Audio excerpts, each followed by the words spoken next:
bu negatif barış halini pozitif barışa evirebilmek ve onu kalıcı sürekli kılabilmek için hiç şüphesiz hukuki adımların, düzenlemelerin yapılması gerekiyor. Bunlardan biri de anayasadır. Çünkü anayasa toplumsal mutabakat metnidir. Toplumun farklı kesimlerinin ortaklaştığı ve o farklı kesimlerin talep ve beklentilerinin bir arada buluştuğu toplum sözleşmeleridir anayasalar. Önemlidir. Toplum hayatında, siyaset hayatında önem taşırlar. Hukuk normları hiyerarşisinin tepesinde yer alırlar. Böyle bir süreci taşlandırmak için yeni bir anayasa yapmak ya da mevcut anayasada gerekli değişiklikleri yapmanın doğru olacağını düşünüyoruz. Bu bugün için değil ama yarın için bu gereklilik ortaya çıkacaktır. Bir kere hani meselenin özünde Kürt meselesi var. Kürt meselesinin çözüme ne yönelik doğrudan doğruya bugüne kadar herhangi bir adım atılmadı. Anayasal düzeyde adım atılmadı. Atılacaksa ilk kez atılacak. Ama dediğiniz doğru, şu var. Yani 82 Anayasası bugüne kadar 20 kez değiştirildi. Ve değişikliklerden mevcut anayasanın 3'te 2 maddesi etkilendi. Dolayısıyla anayasanın 3'te 2'si değiştirilmiş durumda. 2017 anayasa değişikliğiyle birlikte bu mevcut Cumhurbaşkanlığı hükümet sistemine, hani Türkiye'ye özgü bir hükümet sistemidir. Bu hükümet sistemine geçişle birlikte o ana kadarki anayasa değişiklikleriyle elde edilen kazanımların önemli bir kısmı boşa çıkarılmış oldu. Bu yeni 2017 anayasa değişikliğiyle birlikte. Biz 2017 anayasa değişikliğiyle birlikte var olan anayasaya dahi uyulmadığını görüyoruz. Yani anayasanın varlığının bu anlamda çok fazla bir değeri yok. Anayasaları anlamlı, önemli ve değerli kılan onun içindeki yüce kurallar ve ilkeler değil, ona inanan bir toplumun ve o toplumun siyasi temsilcilerinin anayasadaki ilkelere, kurallara ya da normlara bağlılık iradesidir. Asıl önemli olan budur. Yoksa dünyanın en iyi anayasasını yaparsınız, buna devlet iktidarını, siyasi iktidarını elinde tutanlar, devleti yönetenler, toplumu yönetenler buna uymadığı müddetçe o anayasadaki ilkelerin, çok önemli, değerli, evrensel ilkelerin varlığının hiçbir anlamı yok. Şimdi Türkiye'de geçmişten beri hep bunlar yaşandı. Yani bu da yeni bir olay değil. 82 Anayasası tamam. İlk yapıldığında çok çok kötü bir anayasaydı ama o kötü anayasaya dahi ilk günlerden itibaren pek uyulmadı. Ama son 10 yıldır bu anayasaya uyma noktasında bir çabanın olmadığını, tam tersine anayasa hükümlerini ihlal noktasında hani ciddi bir iradenin, siyasi iradenin olduğunu görüyoruz. Dolayısıyla anayasa yapmak çok fazla bir marifet değil, yeni bir anayasa yapmak. Şayet uyulacaksa, bu anayasanın gerektirdiği değişiklikler hayata geçirilecekse, bizim gündelik hayatımızda karşı karşıya kaldığımız sorunları çözecekse yeni bir anayasa yapalım ya da mevcut anayasada değişiklik yapalım. Yoksa yeni bir anayasa yapmanın bir anlamı yok. Anlamının, mevcut anayasanın anlamsızlaştığı bir dönemi yaşıyoruz çünkü. Bu Kürt meselesinin özü de dil meselesidir. Yani bütün etnik sorunların temelinde dilin yasaklanması yatıyor. Sorunu yaratan şey o. Şimdi dille ilişkin Kürtlerin talebi kadar insani, vicdani, İslami ne derseniz deyin, hangi kritere vurursanız vurun, bu karşı konulmaması gereken, tam tersine ortalama bir vicdana, ortalama bir adalet duygusuna sahip bir insanın mutlak surette kabul etmesi gereken bir taleptir. Kim olursa olsun. Asla. Bunun dışındaki taleplere ilişkin bir takım şeyler, korkular, işte efendim kaygılar olabilir. Tamam da ama bu dildir. Bu insanın iradesinin dışındaki bir olaydır. İnsanın kendisinin belirlediği bir şey değil. Yani sonuçta dil, ana dil dediğimiz şey. Bir kimsenin kendi ana dilini kullanması, özel hayatında kullanması, o dille kendisini ifade etmesi, basın ve yayın araçlarını kullanması, onun üzerinden ifade etmesi, kitap yazması, onun ötesinde eğitim görmesi, ilkokul öncesinden başlayıp üniversiteye kadarki kademeyi kastediyorum. eğitim görmesi ve kamu makamları ile ilişkide de kendi ana dilini kullanmayı istemesi kadar insani bir şey olamaz. Onun için diyorum insanidir. Müslümanlarsa, İslamlarsa İslamidir, vicdanidir. Ne bileyim, hangi evrensel ölçüte vurursanız vurun, buna karşı çıkılamaz. Karşı çıkılması gayri insanidir diye düşünüyorum. Şimdi bunun önünde anayasal düzeyde bir yasak var. 42. maddenin son fıkrası, işte Türk vatandaşlarına Türkçe dışındaki dillerin ana dili olarak okutulamayacağı ve öğretilemeyeceği söyleniyor. Bunun asgari düzeyde yapılması gereken şeyin bunun kaldırılması olduğunu söyledim. Yani mecliste bunu söyledim. Ama şayet bu mesele kalıcı bir şekilde çözülmek isteniyorsa ideal olanın da şu olduğunu söyledim. Hem kültürel kimlik haklarına ilişkin bir genel koruyucu düzenleme getirmek hem de özel olarak dilsel haklara ilişkin bir düzenleme getirmek. İkinci alternatif olarak da şunu söyledim. Dedim ki bu genel koruyucu düzenleme mümkün değilse özel değilse genel olsun. Yani 3 alternatifli bir öneri sunduk. Önemli olan sorunun çözülmesidir. Yani zorlaştırmamak gerekiyor. Bu şu anlamda, yani müzakereye açık olmak gerekiyor. Demokratik siyasette böyle bir şeydir. Deyip hani 3 alternatifli bir öneri sundum. Yani bu ana dil konusu çok önemlidir.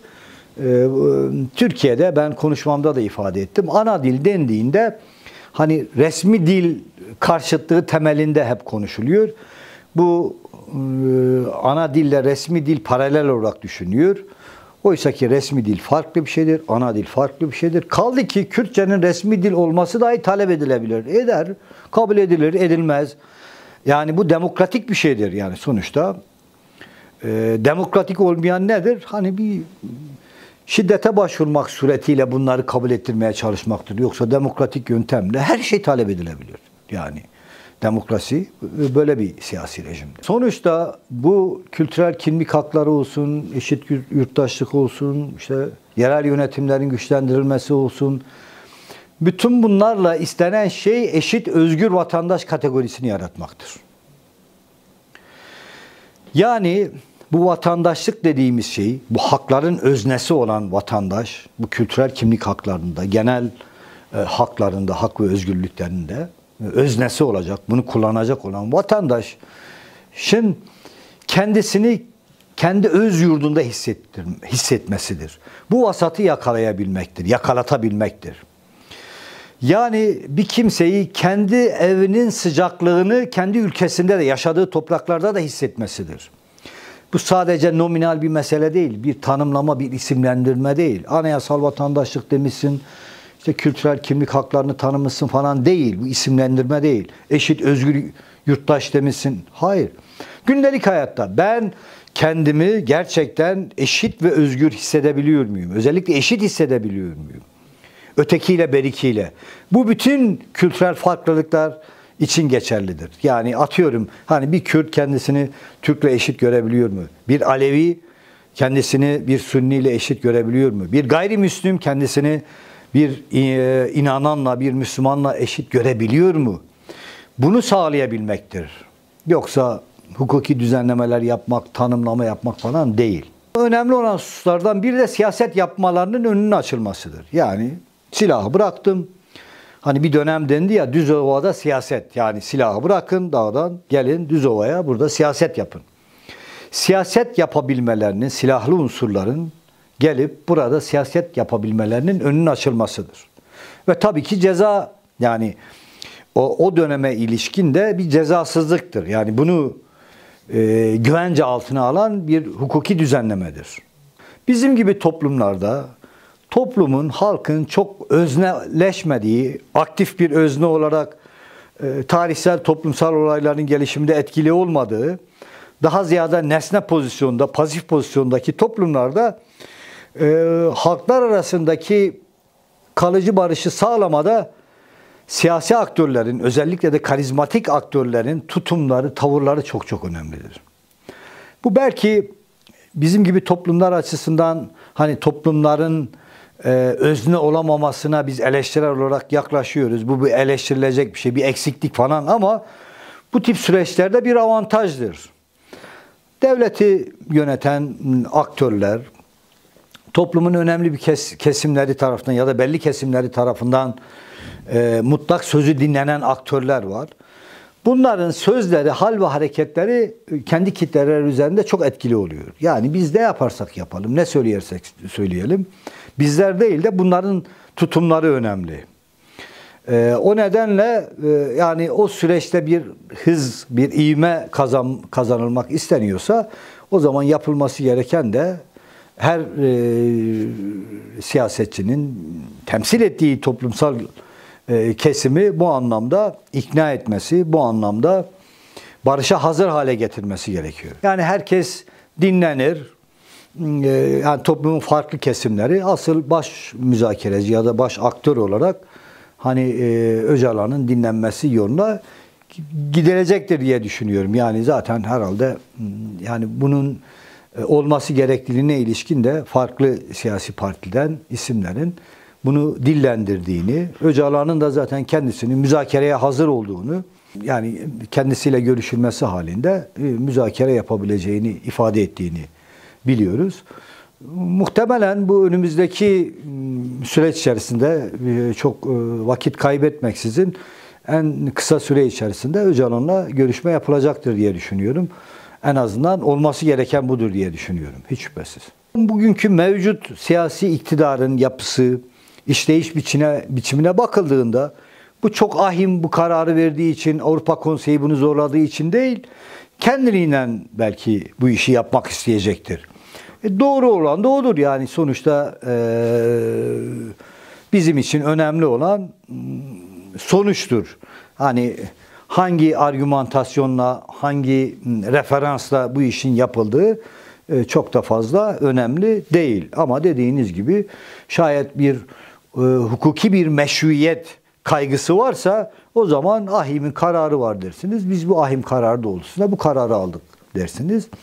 Yok eğer böyle bir kaygı yoksa ben için aslında önemli olan bu sürecin selametle sona ermesidir deyip ben kendi irademle bu işi yapmak istiyorum derseniz o da olabilir. Yani sonuçta bu bir siyasi irade işidir. Yani onun da ne zaman tecelli edeceğini bilemiyoruz işin doğrusu. Ben 2011-13'te yoktum ama siyasi partilerin talepleri üzerine biz hani çalışmalar yaptık siyasi partilere bu anlamda. Katkı sunduk, yardımcı olduk. Ama 2007'deki komisyonda yer aldık. Şimdi Türkiye'de yeni bir anayasa yapamamanın önündeki en temel sebep Türkiye toplumunun bölünmüş yapısıdır. Yani bir tedbir falan alınamaz yeni bir anayasa yapmak için. Anayasalar geniş uzlaşı temelinde yapılan ya da yapılması gereken metinlerdir. Yani her gün sürekli yapılan metinler değil. Yazılıp çizilen metinler değil. Şimdi o geniş tabanlı toplumsal mutabakat Türkiye gerçekliğinde sağlayabilmek mümkün değil. Neden? Türkiye 3 temel hat üzerinde bölüşmüş, bölünmüş ve ayrışmış, ayrıca kutuplaşmış bir toplum. Türk, Kürt, Sünni, Alevi, işte dindar muhafazakar ile laik seküler kesimler arasında bir ayrışma var.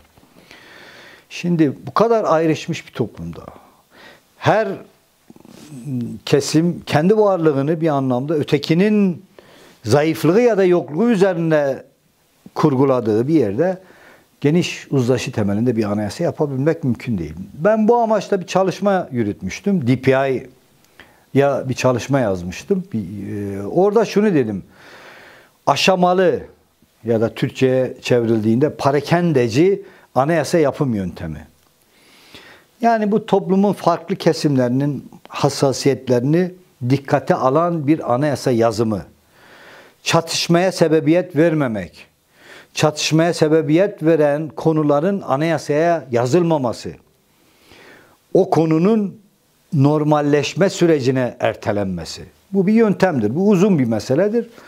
Yani burada önerilecek şey sadece anayasa yapım yöntemine ilişkin bir değişikliğe gitmek olmalı. Eğer yeni bir anayasa yapılmak isteniyorsa mutabakata varılan konular üzerinden yeni bir anayasa yapılır. Varılmayanlar da ertelenir. Ne zamana? O çatışmaların sona erdiği, gerginliklerin giderildiği, toplumda bir yumuşak, ılımlı bir atmosferin oluştuğu döneme ertelenir ve o ertelenen dönemde bir mutabakat arayışına girilmek suretiyle eksik kalan kısımların tamamlanacağını söylemek istiyorum. Hukuki adımlar var. Yani bunlar zaten silahlı unsurların topluma entegrasyonu sürecinde bir takım adımların atılması gerekiyor. Onun dışında hani yurt dışında yaşayan, hani diasporada yaşayan Kürt entelektüelleri var, siyasetçileri var. Onların da kendi topraklarına, ülkesine dönmek istiyor. Onların buraya dönüşü, mevcut cezaevinde hükümlü olanların bir an önce işte tahliye edip kendi evlerine dönmelerine sağlanması gerekiyor. Çünkü Türkiye'de bu hüküm almış olanların ister gıyabında ister bicahi olarak bunların hepsi siyasi davalar sonrasında verilen kararlar. Gerçekten de siyasi davalarda da yani yargının nötr ve tarafsız işlemesini, bağımsız olmasını beklemek de çok mümkün değil Türkiye koşullarında. Bu hemen hemen hiç mümkün olmayan bir şey. Bunun dışında infaz kanunu var. Çünkü mesela PKK'li hükümlüler denetimli serbestlikten yararlanmak istiyor. İşte en son Selçuk Mızraklı olayında gördük. Süre doluyor, dilekçeyle başvuruyor. İtirafçılık dayatılıyor. Ya şimdi 10 yıl, 20 yıl, 30 yıl içeride yatmış bir insana itirafçılık dayatılmaz. Yani bu cezaevi gözlem ve idare kurulları var. Bunun mesela kaldırılması yoluna gidilebilir. Hemen yeri gelmişken söyleyeyim. Ya bu hukuki düzenlemeler tamam, bunun ötesinde çok basit, sembolik ama önem taşıyan adımlar var. Mesela Öcalan'a yönelik tecridin kaldırılması, yani istediği isimlerle çok rahatlıkla görüşebilmesi, komisyonun bir an önce onunla görüşmesi, Demirtaş'ın hemen acilen hani serbest bırakılması, onun gibi birçok şey var. Hani içeride olan siyasi tutuklu ve hükümlüler var. Yani siyasi sahiplerle içeride tutulan, yani bunların derhal bırakılması yoluna gidebilir. Hasta tutuklu ve hükümlere yönelik büyük bir hassasiyet var. Ona yönelik bir takım adımlar atılabilir. Yani somut olarak atılabilecek adım çok, yeter ki hani böyle bir irade ortaya çıksın diye düşünüyorum.